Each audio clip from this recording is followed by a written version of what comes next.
Gandang araw mga boss amo. Ngayong araw ay mangunguha tayo ng gulay sa ating bakuran. Ayan, dami oh. Siling labuyo na mahaba. Nilalagay sa patis at may kalamansi. Itong sili na to may sasawa. Kaya kung sinong may gusto, mag-chat lang kayo, bibigyan ko. Ang dami kong sili no? At meron tayong maraming saluyot.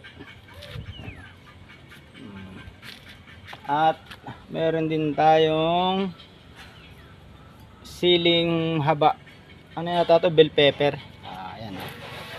Manguha tayo ng gulay pang para may gulay tayong tanghalian. Ito meron tayong siling pulang maliliit. Grabe na ang anghang nito. Yung isa nito sobrang anghang. Ayan o. Yung isang piraso maanghang na eh. Ayan o. Ito yung siling labuyo. Pag pumunta naman tayo rito sa kabila, marami na ako ritong saluyot.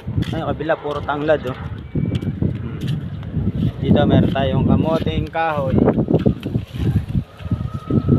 Ito yung mga saluyot ko. Green na green na yung saluyot ko, mga boss amo. Dami ko nang saluyot tinanim oh. Kaya yung mga mahilig sa gulay na saluyot, pwede po kayong pumunta dito at para manganguha. Ayan oh. Kasi hindi ko naman to kayang kainin lang mag-isa lang eh. Sayang naman. At saka mabilis silang tumubo. Pagka umulan, every 3 days nasupang na sila eh. Ayan oh. Tapos dito sa kabila meron naman akong kangkong. Ayan oh, may mga kangkong na ako. Yung magsisinigang, punta kayo dito. Pwede po kayo rito. Yung nakaraan na nanghingi sa akin ng mga construction, binigyan ko na eh. Tapos may mga sili na ako. Ayan oh. Pag may sipag talaga may may aanihin tayo. Tapos dito sa kabila nagtanim naman ako ng mga gabi. Ayan o.